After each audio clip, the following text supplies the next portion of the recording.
Tunaendelea kumwomba Mungu msamaha kwa yale yote ambayo tumemtendea, kwa yale yote ambayo tumeenda ndivyo isivyo, na tunaendelea pia kumshukuru kwa yale yote ambayo ametujalia kwenye maisha yetu na anaendelea kutujalia kwenye maisha yetu. Leo tutajifunza lile somo letu la jana linalosema uhusiano uliopo kati ya sakramenti ya kitubio na mafanikio ya mtu. Uhusiano uliopo kati ya sakramenti ya kitubio na mafanikio ya mtu. Na tutaongozwa leo na kitabu cha Mithali sura ya 28. Kitabu cha Mithali sura ya 28 aya ya 13 inayosema, afichaye dhambi zake hatafanikiwa, bali yeye aziungamaye na kuziacha atapata rehema. Afichaye dhambi zake hatafanikiwa. Hatafanikiwa kwenye nini? Kwenye yale mambo yake atakayokuwa anayafanya. Mwaka jana mwezi wa pili nilikutana na baba mmoja, ana kampuni ya ukandarasi. Yeye kwa taaluma yake ni injinia. Sasa yule baba ana bahati moja nzuri tu, yeye kila tenda anayoomba alikuwa anapata, lakini tenda yoyote anayopata, ile advance payment anayotakiwa kulipwa ili aanze kazi alikuwa alipo. Kwa hiyo anapoomba tenda kama ni halmashauri au anapoomba tenda kama ni TANROADS,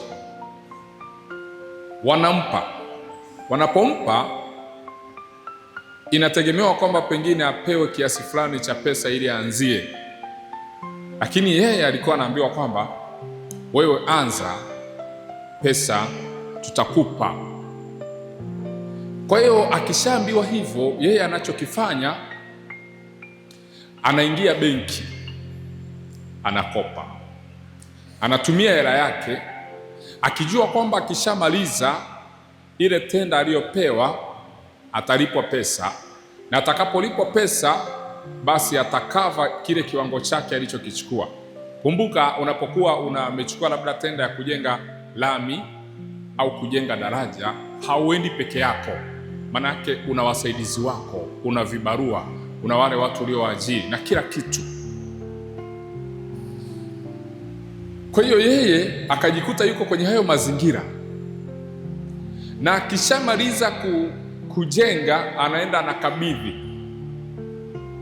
Akishakabidhi anaambiwa subiri, tutakulipa pesa. Aisee, unajua, ananiambia ninaweza nikafuatilia hiyo pesa hata miaka 2, na ameshamaliza kila kitu. Lakini mfanyakazi wako hauwezi ukamsubirisha muda wote huo kwamba subiri, sijalipwa. Yeye amefanya kazi, anachotakiwa apate cha kwake, na yeye ana familia, ana watoto anasomesha, ili mambo mengine yaende. Kwa hiyo ili kampuni yako isionekane kwamba inafanya vibaya sokoni, inabidi wewe ndo ukose, lakini waajiri wako wapate. Kwa hiyo ndicho alichokuwa anakifanya. Kwa hiyo akimaliza kampuni hii anaingia pia kwenye kampuni nyingine, yanatokea yale yale. Akasema hivi, mimi na mikosi gani? Siku moja akapata tenda kubwa sana ya kujenga bohari kule Zanzibar. Tena ilikuwa ni mwaka 2024. Amenegotiate vizuri kabisa na serikali ya Zanzibar, imempa kila kitu, ikamwambia wewe usijali, tutakupa, anza kazi. Ile tenda ananiambia ilikuwa inachukua almost bilioni 5. Alikopa mpaka watu wa kijijini kwao ili kusudi apate pesa ya kumaliza ile tenda. Amemaliza, pesa hola. Sasa akaniambia, mimi na mikosi gani? Lakini hana mkosi wa kupata kazi huo mkosi hana, ila ana changamoto ya kulipwa baada ya kuwa amemaliza kazi zake. Sasa nikamwambia, inawezekana kuna kitu hakiko sawa, hebu njoo tusali. Akaja, tukapata muda wa kusali mbele ya Yesu wa Ekaristi. Tumesali mimi na yeye kama dakika 20 hivi. Baadaye akawa kama amepoteza fahamu. Baada ya kupoteza fahamu, akaanza kuzungumza lugha ambayo hata haielewi. Sema, hii ndo mambo gani haya tena? Yule baba alikuwa ni Mkatoliki. Yale spiriti, yale mapepo, sio ndo mapepo yenyewe sasa yakaanza kuzungumza. Yakaanza kusema kwamba huyu ana kibali sana, na tulichokifanya tumemwachia hicho kibali kwa sababu tumeona ni mtu anajitoa sana kwenye mambo ya kanisani. Yaani ni wale waumini wakisikia labda padre amesema jamani, hapa parokiani tunapungukiwa chochote, yeye yuko frontline, atatoka atasema mimi nitatoa kiasi hiki.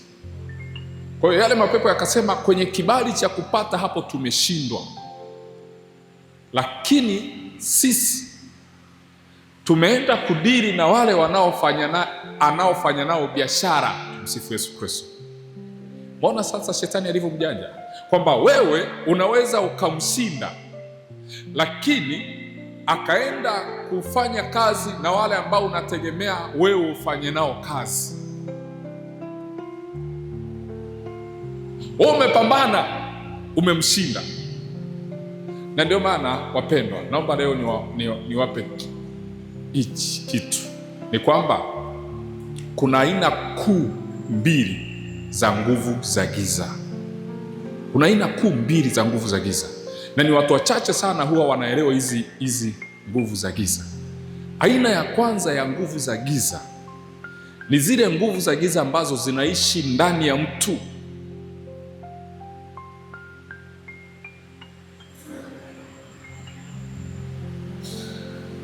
Hizi aina ya nguvu za giza zinazoishi ndani ya mtu ni zile nguvu za giza ambazo unasikia labda tukiwa tunasali, unasikia mtu amepoteza fahamu au amekabwa au anasikia vitu vinatembea mwilini, au saa nyingine unakuta analala anaota mandoto ya ajabu ajabu na vitu gani.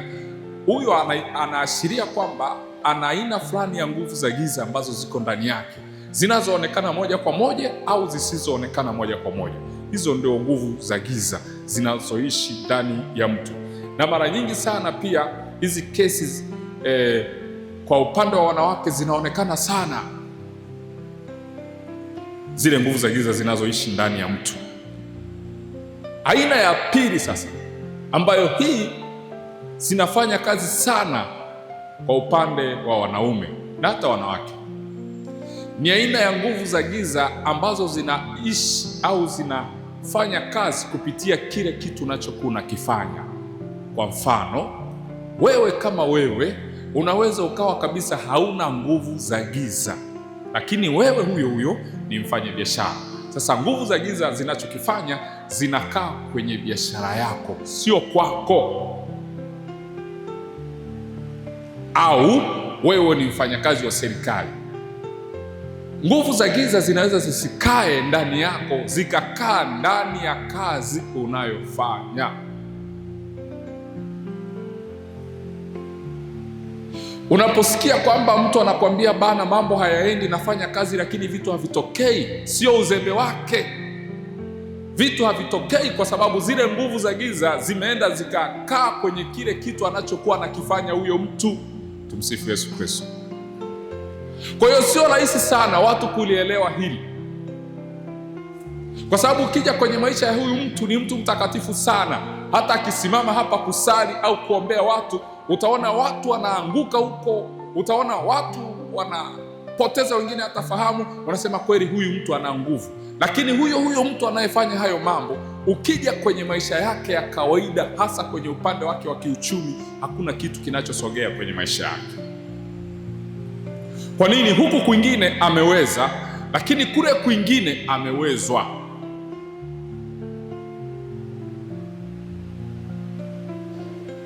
Sasa huyu baba, shida yake haikuwa yeye kupata kazi au tenda. Shida yake ilikuwa ni yeye kulipwa baada ya kuwa amefanya kazi. Kwa nini? Maana yake ni kwamba hizi nguvu za giza zenyewe zilikuwa zinadili na wale watu ambao ni partnership na huyu engineer.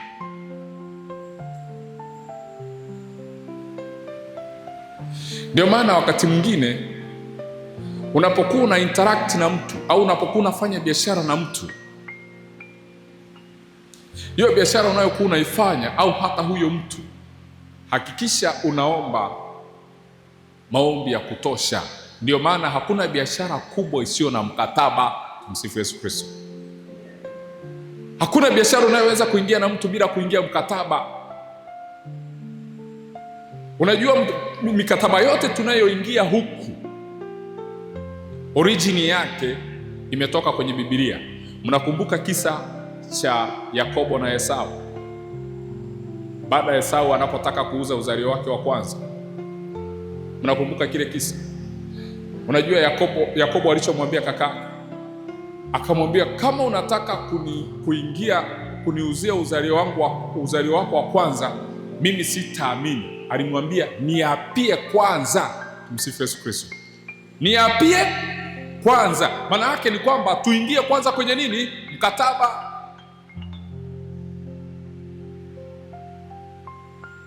Kwa hiyo unapoingia kufanya biashara na mtu au taasisi au nchi au wizara, zidisha maombi, mkataba wa kiroho.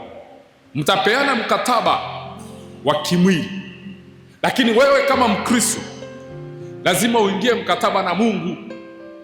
Na huo mkataba unaingiaje na Mungu? Unaingia huo mkataba na Mungu kwa njia ya maombi, kwamba Mungu, nimepata tenda, lakini nyuma ya hii tenda sijui vita iliyoko huko nyuma. Ndio maana huwa sio rahisi sana mtu kupata tenda, sio rahisi. Nyuma kuna watu wanaenda kuroga ili wapate zile tenda. Nyuma kuna watu wanatoa rushwa. Nyuma kuna watu wanawapigia viongozi wa juu serikalini kwamba hii tenda hiyo ya kwangu. Nyuma pia unakuta viongozi hao wa serikali wana mikono yao hivyo. Ambie bana, wewe unaingia kwenye hii tenda hii, si unatarajia kupata bilioni 10 mimi cha kwangu ni shingapi? Si hata huwa tunaenda benki, mameneja, unataka mkopo wako wahi kutoka, meneja anakupambania na kuuliza kwanza, cha kwangu kitakuwa shingapi?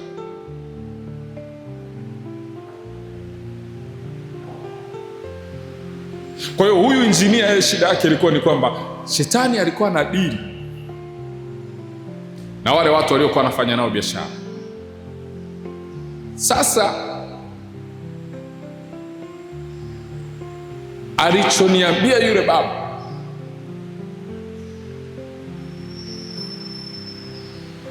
ndicho ambacho mapepo yalikuwa yanazungumza. Alafu baadaye akasemaje? Unajua kwa nini? Huyu baba alikuwa ni mtu aliyekuwa anaungama kila wakati, na alipokuwa anaungama wakati huo, maisha yake yalikuwa yanaenda vizuri sana. Alipoacha kuungama tu, tukapata nafasi ya kuupiga uchumi wake.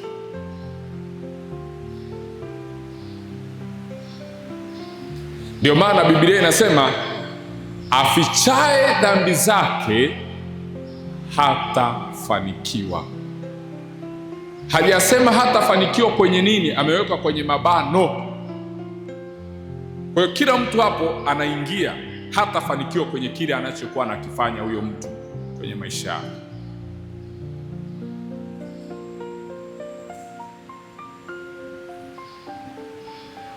Sakramenti ya kitubio na mafanikio ya mtu vina uhusiano wa moja kwa moja. Kwa nini uhusiano wa moja kwa moja? Ni kwamba ikiwa hauna mahusiano mazuri na Mungu, hautakuwa na mahusiano mazuri na maisha yako, hautakuwa na mahusiano mazuri na watu wanaokuzunguka, hautakuwa na mahusiano mazuri na viumbe vinavyokuzunguka, hautakuwa na mahusiano mazuri na kanisa. Kwa hiyo cha kwanza kabisa anachokifanya shetani kwenye maisha ya mtu, anahakikisha kwanza anapoteza uhusiano wa mtu na Mungu wake. Akishaupoteza ule uhusiano wa Mungu na huyo mhusika, ana uwezo sasa wa kumkandamiza namna anavyotaka. Ni mbinu aliyoitumia pale kwenye bustani ya Edeni.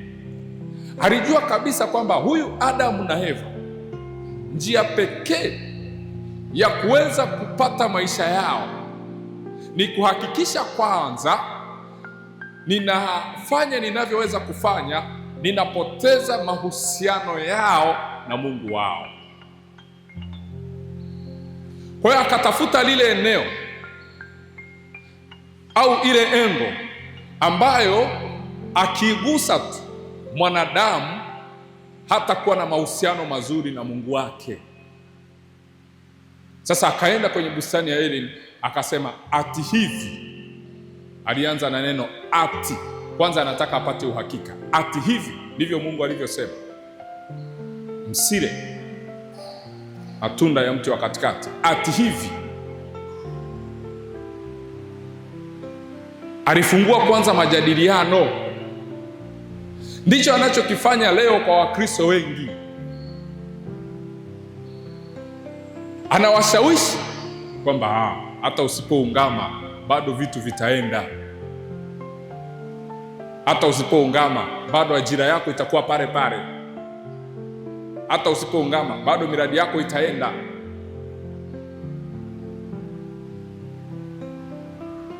Katekisimu ya Kanisa Katoliki ile namba 1469 inasema hivi: sakramenti ya kitubio hutupatanisha na kanisa. Kwa nini hutupatanisha na kanisa? Ni kwamba dhambi huharibu au huvunja ushirika wa kindugu. Sakramenti ya kitubio hutengeneza au hurudisha umoja huu. Ikiwa dhambi imekutenga na Mungu, kitu pekee kitakachokurejesha au kitakachorejesha uhusiano wako na Mungu sio elimu yako, sio juhudi zako, sio familia yako, sio marafiki wako, sio uchumi wako. Kitu pekee kinachoweza kukurejesha au kurejesha uhusiano wako vizuri na Mungu ni sakramenti ya kitubio.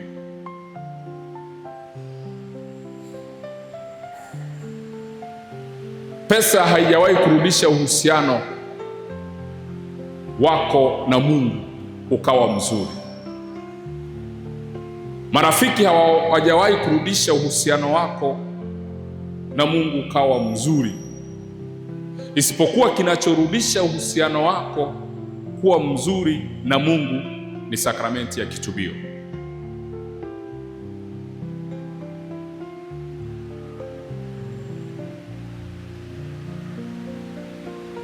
Watu wengi leo ambao wanashambuliwa sana na nguvu za giza ni watu ambao wamejitenga au wamejiweka mbali na sakramenti ya kitubio.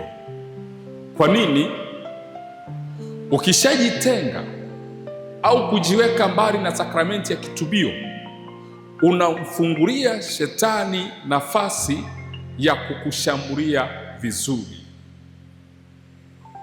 Na anaweza asikushambulie wewe peke yako, anaweza akashambulia afya yako, anaweza akashambulia uchumi wako, anaweza akashambulia hatima yako, anaweza akashambulia na malengo yako. Kwa nini? Malengo ya kwanza ya shetani kwenye maisha ya Mkristo ni kuua, ni kuharibu, ni kuangamiza maisha ya Mkristo. Kwa hiyo ukijiona tu kwamba umejitenga na sakramenti ya kitubio, umejiweka mbali na hiyo sakramenti ya kitubio, huwa una uhakika kwamba umejitenga na mafanikio yako, umejitenga na hatima yako, umejitenga na ndoto zako.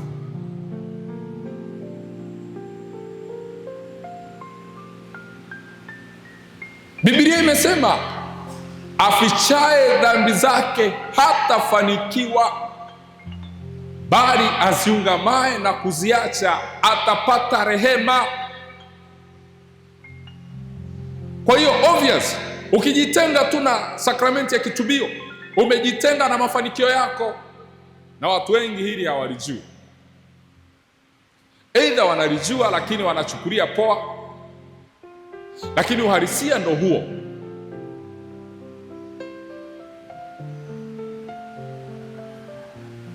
Unamaliza mwaka haujaungama,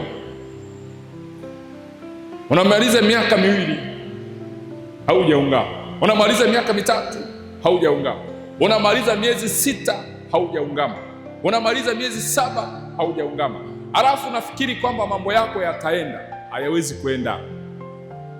Yaani haiwezekani ukae mwaka mzima haujatenda dhambi. Haiwezekani ukae miaka miwili haujatenda dhambi. Haiwezekani ukae miezi 6 hujatenda dhambi. Lazima tutakuwa umetenda dhambi ya moja kwa moja au isiyo ya moja kwa moja. Lazima tutakuwa umetenda dhambi inayokuathiri wewe, inayoathiri kanisa, inayoathiri jamii, inayoathiri dunia na inayoathiri maisha yako ya moja kwa moja.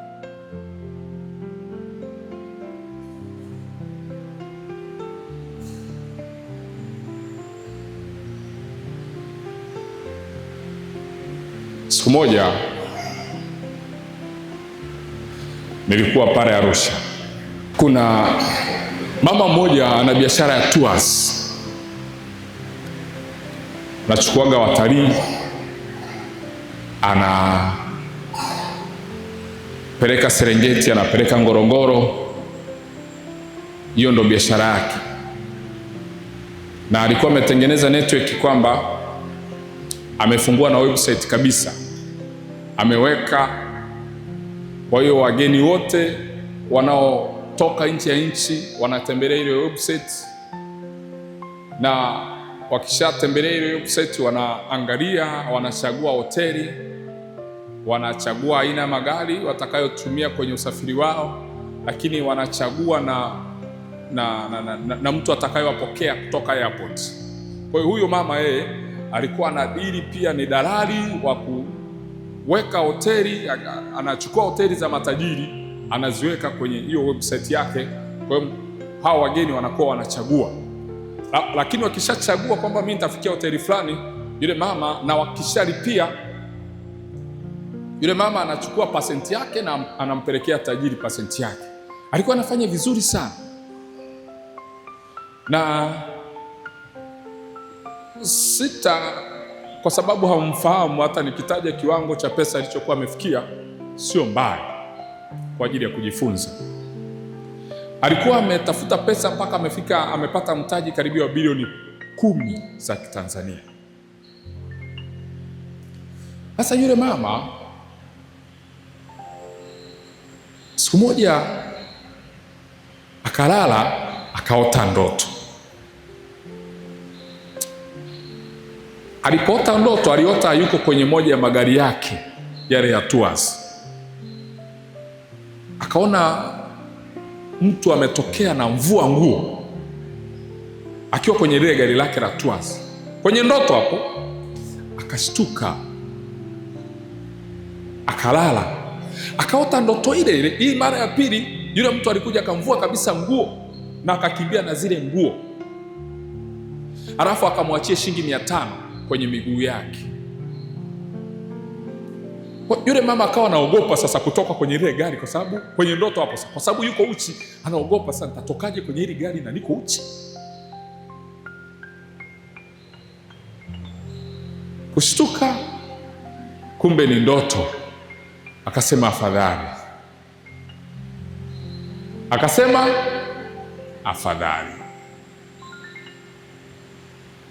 Basi akaendelea kulala, lakini ile ndoto ikawa inampa mawazo. Unajua wapendwa, unapokuwa unaota ndoto, muda huo huo ndoto hilo tukio huwa linatendeka kwenye ulimwengu wa kiroho. Muda huo huo aidha linakumbushwa au linatendeka kwa wakati huo.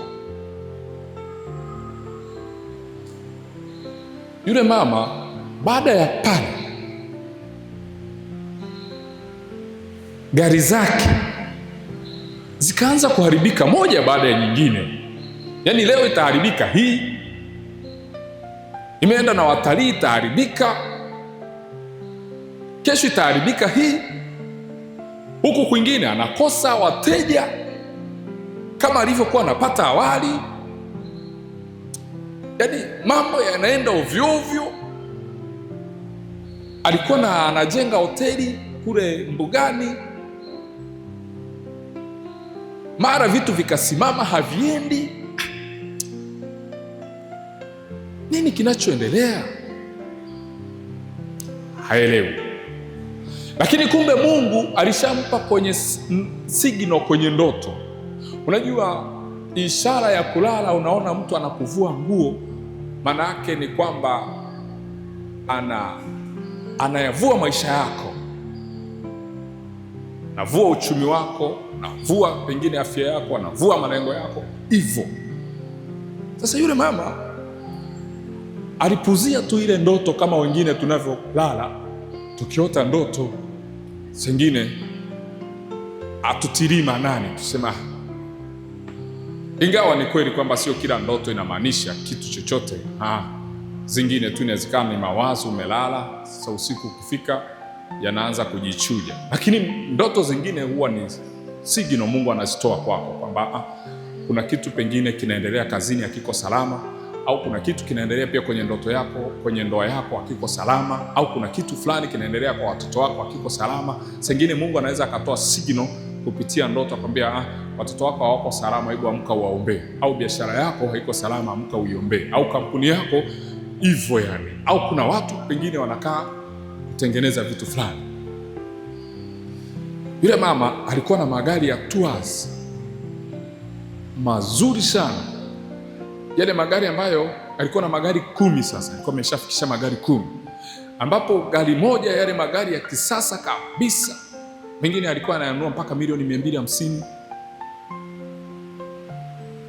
Ghafla yakaanza kuharibika moja baada ya lingine, moja baada ya lingine, vitu vikasambaratika. Yule mama ameenda kushtuka, balansi yake kutoka kwenye bilioni 10, balansi yake inasoma milioni 700. Hizi zingine namna ambavyo zimeishaisha hapo hajui. Unajua tunapokuwa na shida ndio huwa tunamkumbuka Mungu, lakini mambo yanapokuwa yanaenda vizuri huwa tumkumbuki Mungu vizuri kama vile tunavyomkumbuka Mungu tunapokuwa na machangamoto ya hapa na pale. Kwa hiyo mama aliposikia kwamba kuna semina akakimbia kaji. Amekuja baadaye akaniambia, mwalimu, naomba tuongee. Niambia sawa, njoo tuongee.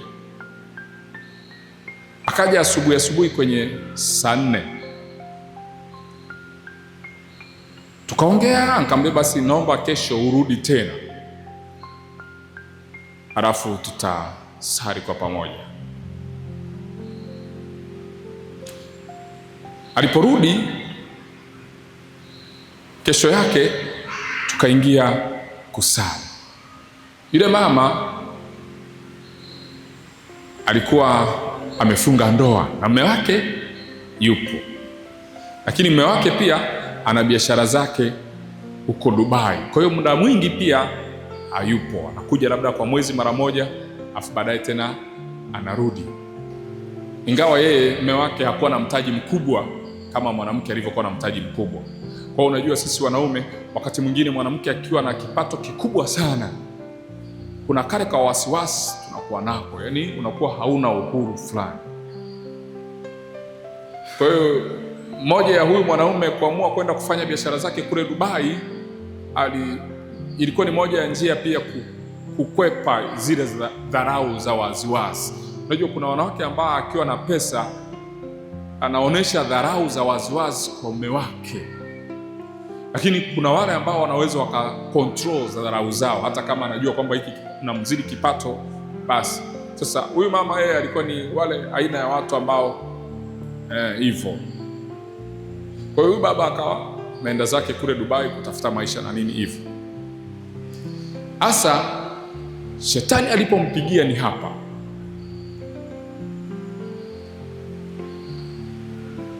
Akaingia kwenye mahusiano na tajiri mmoja, tajiri mwenzake.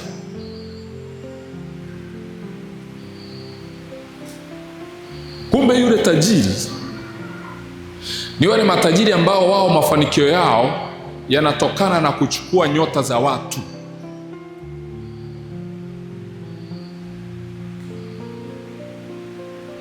Alafu anaenda kufanyia kazi kama anavyojua yeye. Alipoingia tu kwenye mahusiano na huyu tajiri mwenzake, ambaye utajiri wake unapatikana kwa mazingira kama hayo, akachota kile kibali alichokuwa nacho yule mama, akakichukua kikawa cha kwake. Kwa hiyo ile ndoto aliyoota anavuliwa nguo, manake alikuwa kibali chake kinachukuliwa.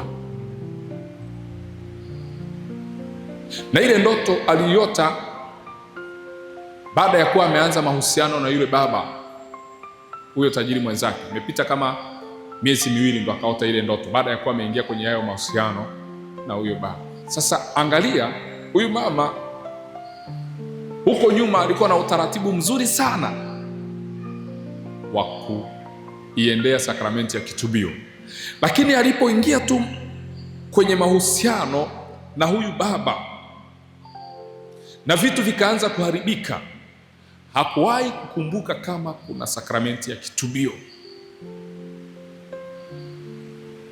Na ili mkitaka mthibitishe, angalia watu wengi wanaopitia mapito sasa hivi wamejitenga na sakramenti ya kitubio, wengi wao. Yaani wameenda kwenye hali ambayo wanaona kama vile Mungu saa ingine amewaacha au hawasikii, au wengine tu ni kama ufahamu fulani umewatoka tu, hawakumbuki hata kama kuna sakramenti ya kitubio. Kwa hiyo wamejikuta tu wanajitenga, wanadili na maisha yao na mambo yao. Kwa hiyo ndicho kilichotokea kwa huyu mama baada tu ya kuwa ametoka na huyo mwamba. Yaani ni kama fahamu ya kujirudi tena kwenda kuomba toba ilipotea. Akina mama mlioko kwenye ndoa, mnaweza mkagundua mume wako kuna mahusiano fulani anaweza akayafanya na mtu, ukashangaa kama vile ufahamu wake umenunuliwa au umechukuliwa, anaisahau kabisa nyuma. Wasema huyu mbona tulianza vizuri, nini kimemuingia? Yaani anakuwa kama vile amechotwa akili, yani haambiriki. Lakini ukiangalia mwanamke aliyemchukua, wao unamzidi mbali. Baada ya hapo mambo yanabadilika mle ndani, mpaka inafika mahali mna divorce, kila mtu ana chumba chake. Kwa hiyo huyu mama baada ya kuwa amelala na yule mwamba, ametoka kwa mahusiano na yule mama, ndo hayo mapigo na shida zikaanza. Mwaka mzima hajaenda kwenye sakramenti ya kitubio, ukaenda mwaka na nusu, ndo anashtukia kutoka kwenye bilioni 10 anajikuta na milioni 700. Sasa wakati tunasali sasa mbele ya Yesu Ekaristi, ndo hayo mapepo yakalipuka, yakasema aliyechukua kibali cha huyu mama ni fulani, kataja na jina lake.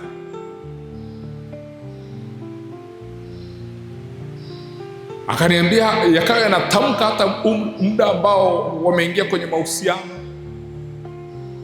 muda ambao hayo mazingira yametokea. Na sasa huyu mama wakati ananiambia kwamba aliota ndoto, alinificha, hakuniambia kwamba yuko kwenye mahusiano na mtu. lakini yale si hayanaga siri. Kwenye maombi akalipuka. Ndio baada ya kuwa amepata ufahamu, nikamuuliza mama, ila niambie ukweli, uko kwenye mahusiano? Akaniambia ndio mwalimu. Akaniambia na mume wako au? Akasema hamna. Nikamwambia sasa, unaweza ukayavunja hayo mahusiano?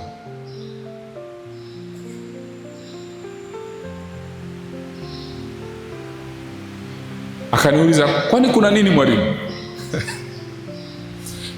Sasa sikutaka kumwambia moja kwa moja ili kusudi kulinda faragha ya mtu na kuleta taharuki. Ukimwambia mtu moja kwa moja anaweza akaamka na pisto yake akaenda, kumbe wewe umeharibu maisha yangu. Shangaa umekaa tu anakushuti. Kwa hiyo unaepuka tu, unamwambia kwa lugha ambayo unaweza ukaepusha mengine, lakini pia ni kulinda utulivu wake wa ndani asije akapaniki kuliko kiasi. Akasema basi mwalimu, nitakwambia kama nitayavunja au vipi. Angalia, mtu aliyeharibu maisha yake ndo pia alikuwa upande wake. Kwa hiyo hata akiwa na labda na shida, anamrushia milioni 10, amrushia milioni 20, milioni 5 na nini. Huyo ambaye amekoroga huyo akimlilia shida kwamba pengine anahitaji milioni 20 au milioni 5, huyo ndo anampa. Maana yake sasa huyu mama pia alikuwa na sita kuvunja yale mahusiano, kwa sababu alikuwa anajua kwamba nikisita kuvunja yale mahusiano navunja mtaji wangu.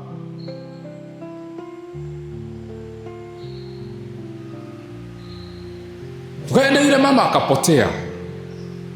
Baadaye akasema huyu nisipomfuatilia hawezi akatoka kwenye hii shida. Kumbe tumemaliza kuongea. Huo mwezi nimefanya huduma, nimetoka Arusha. Wakarudi tena kwenye mahusiano.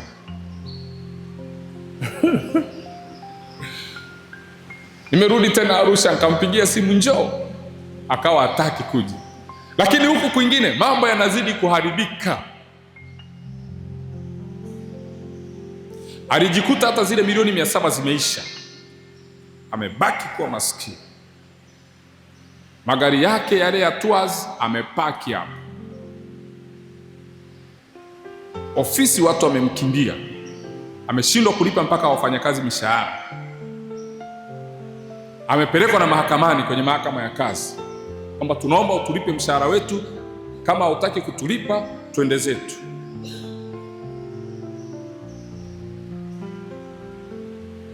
Huyu mwamba huko anamdanganya tu, anamtuliza kwa viera vidogo vidogo, lakini huku mambo yake yanateketea.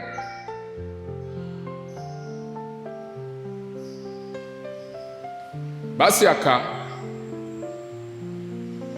safari ya 3 nikaenda, akaja tena kusali, yakalipuka tena.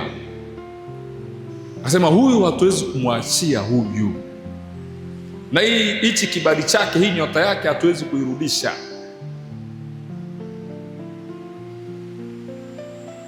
Na nilimwambia mama siku ile kwamba basi baada ya hapa dada, ukafanye kitubio chako.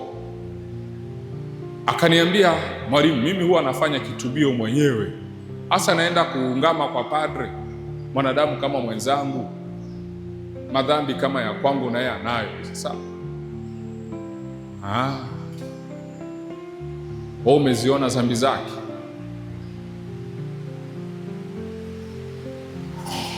Kaambia kaungame. Akasema, mbona shetani alivyo? Na shetani siku hizi ameleta kiburi sana cha uzima kwenye mioyo ya watu, na ameleta kiburi cha kuwatazama mapadre kama watu wa kawaida tu, lakini ameleta huu mtazamo katika mtazamo wa hali ya kibinadamu. Watu wamejazwa vichwa na maneno kwamba wale ni wanadamu kama wewe, wana hisia kama wewe, wana udhaifu kama wewe. Ni kweli, nakubaliana na wewe, kwamba wana hisia kama mwanadamu mwingine, wana udhaifu kama mwanadamu mwingine, lakini wale wana neema na uwezo wa tofauti kabisa kuliko mwanadamu mwingine yeyote. Lakini shetani ambacho amehakikisha kuweka kwenye vichwa na fahamu za watu ni kwamba wale hawana chochote wanachokifanya. Kwa hiyo ametia ugumu kwenye mioyo ya watu waione sakramenti ya kitubio au wawaone mapadre kama kitu cha kawaida ambacho hakina msaada kwao, lakini kumbe anatumia njia hiyo hiyo huyo shetani kujinufaisha ili mambo yake yaende. Kwa safari ya pili niliporudi, yule mama alikubali. Kuna lugha nilitumia, nikamwambia basi mama, naomba ukafanye kitubio, na unapofanya kitubio ninaomba uamue kwa dhati kuachana na hayo mahusiano. Nikampa vipengele nilivyompa. Yule mama kweli akaamua kuachana na yule baba. Ilikuwa shida alipoambiwa kwamba mimi na wewe mahusiano basi.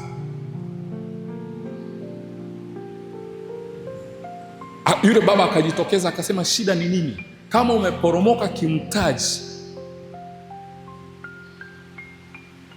njoo nikupe pesa. Yule mama anakataa tu. Yule baba akaenda benki akachukua cheki ya milioni 300. Ambia, cheki hii hapa, anza mjini kama unaona kwamba umefilisika kabisa, cheki hii hapa, kachukua hela, anza upya, usiogope kuanguka. Yule mama akanipigia simu akaniambia, mwalimu, zimeletwa milioni 300 hapa.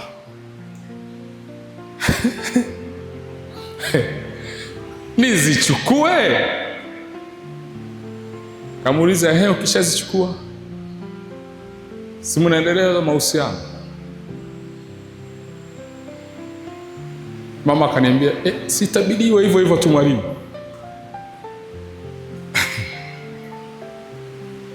Kule kwenye ulimwengu wa giza nimeshaona kabisa kwamba huyu kaishatuponyoka, tunafanyaje kumrudisha? Unajua, unapokuwa na shida, wakati mwingine shetani anaweza akakuonesha watu wanaoweza kukusaidia, lakini watu hao akawa amewaandaa yeye ili aendelee kuwa na wewe. Yaani kuna unafuu fulani unaweza ukaupata ukafikiri kwamba ni unafuu wa kimungu, lakini kumbe ukawa ni unafuu tu wa kupoteza na kukutoa kwenye ramani. Wewe ukaishia tu kusema kwamba Mungu ametenda. Ni mapema sana. Nikamwambia, dada, mrudishie cheki yake. Sasa mimi sinamwambia maneno matupu, sina hata buku la kumpa. Sasa atamsikiliza nani? Mwenye milioni 300 au mwenye maneno Mbea, haujui ninachokipitia. Nikamwambia mrudishie. Akawa kweli mtii, akanisikiliza, akamrudishia. Ikapita wiki moja, akalala. Tulikuwa kwenye novena ya Mtakatifu Rita wa Kashia, nilikuwa na sali naye siku 50. Nimwambia sisi tutasali hii novena kwa siku 50.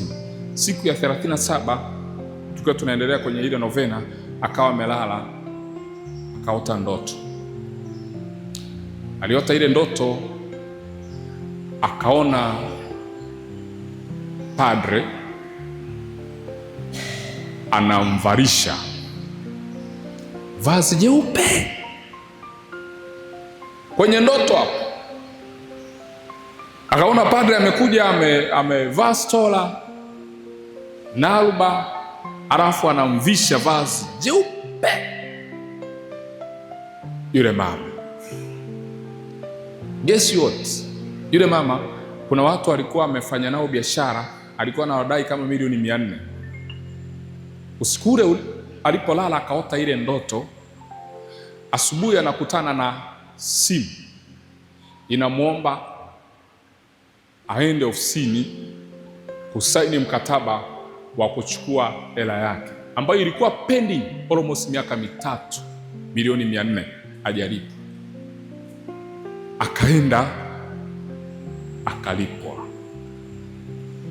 Kutokea pale, wale watalii waliokuwa wameanza kumkimbia na kumwacha, akawa anapokea email. Nikamwambia mama, sasa sikiliza, kila wiki uhakikishe unaungama.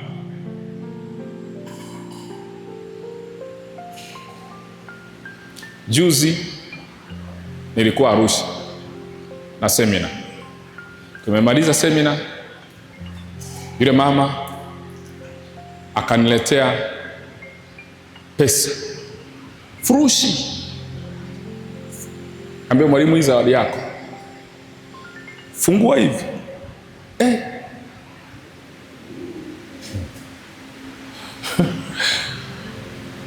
Nikasema hizi siwezi kuzifungulia hapa. Kaenda chumbani, fungua hivi. Yule mama amerundika karibu milioni 20.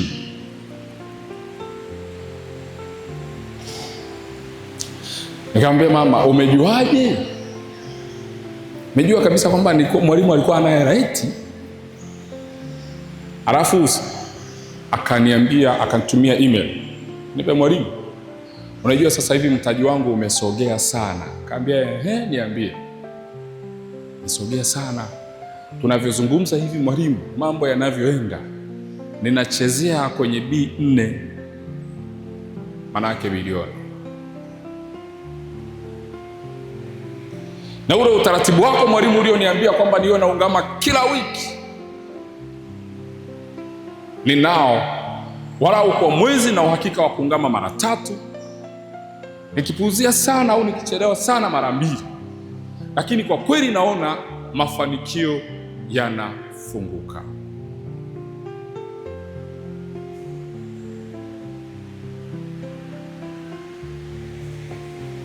Kwa lugha nyingine ni kwamba hauwezi ukafanikiwa kama umebeba mzigo wa dhambi. Huo ndo ukweli.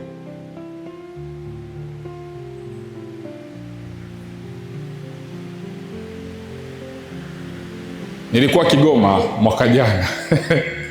Si ni mwaka jana? Eti Alfred, ilikuwa ni mwaka jana tulienda Kigoma? Yes, mwaka jana. Mama moja ni binti, tunasema mashangazi. Alinifuata.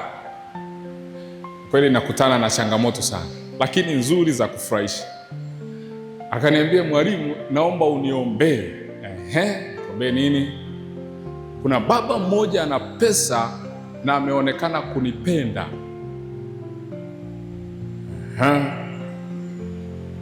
Kwa hiyo nataka nikuombee. Mwalimu, niombea nikubali.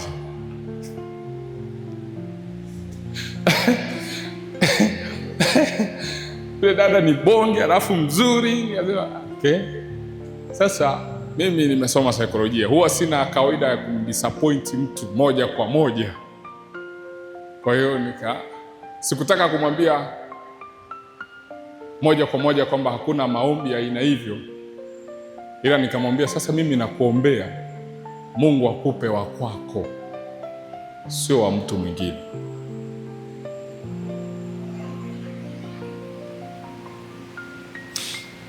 Changamoto ya Wakatoliki wa leo ni kwamba Wakatoliki wengi sasa hivi tunatamani kuwaona mapadre wakifundisha au wakihubiri kwa hisia.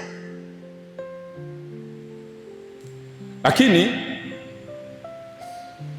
mapadre hawafundishi kwa hisia. Hawajaandaliwa kufundisha kwa hisia. Wameandaliwa na kanisa kufundisha ukweli. Wameandaliwa kufundisha ukweli. Sasa hivi Wakristo wengi wanatamani sana mapadre wafundishe kile wanachokipitia. Yaani unakuta mtu anadaiwa ameenda amekopa huko, amedaiwa na madeni kila kona, anatamani akifika kanisani amsikie padre akisema kwamba nimeyafuta madeni yako katika ulimwengu wa kiroho, nimeyafuta.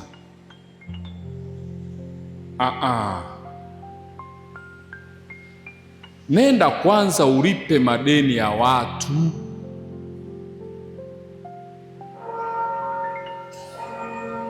Sasa tuwaulize ambao wameukimbia Ukatoliki kwa sababu wanaona pengine mapadri hawafundishi au hawahubiri kulingana na wao wanavyotaka. Je, walipowacha Ukatoliki wakaenda huko wanapohubiri kwa hisia, je, matatizo yao yameisha? Je, hao wanaohubiri kwa hisia wamewalipia madeni wanayodaiwa? Je, hao wanaohubiri kwa hisia wamewaponya magonjwa wanayoumwa? Neno la Mungu halihubiriwi wala kufundishwa kwa hisia. Neno la Mungu linafundishwa kwa ukweli. Nenda ukaungame na hiyo mizigo uliyoibeba, Mungu atakutua. Sakramenti ya kitubio ni kama gereji inayotengeneza mioyo ya watu, inayoponya mioyo ya watu, inayorejesha uhusiano wa mwanadamu na Mungu.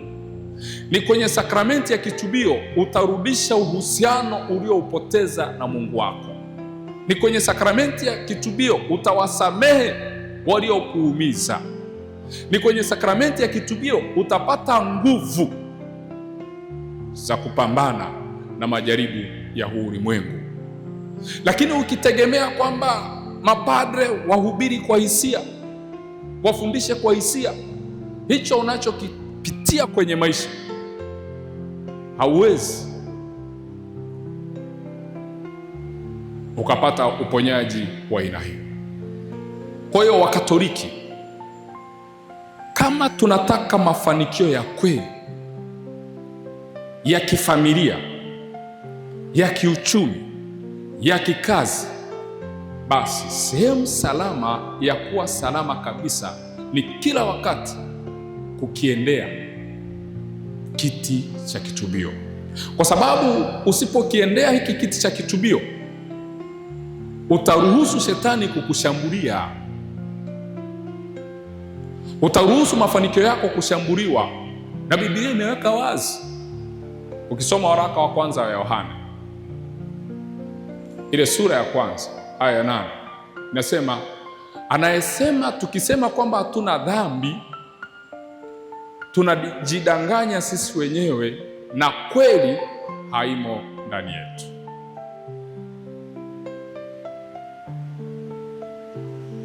Sifu Yesu Kristo. Basi leo ninatamani tuanze maombi yetu mapema. Ninaomba tuishie hapa kwa leo ili tupate muda wa kumwabudu Yesu Ekaristi.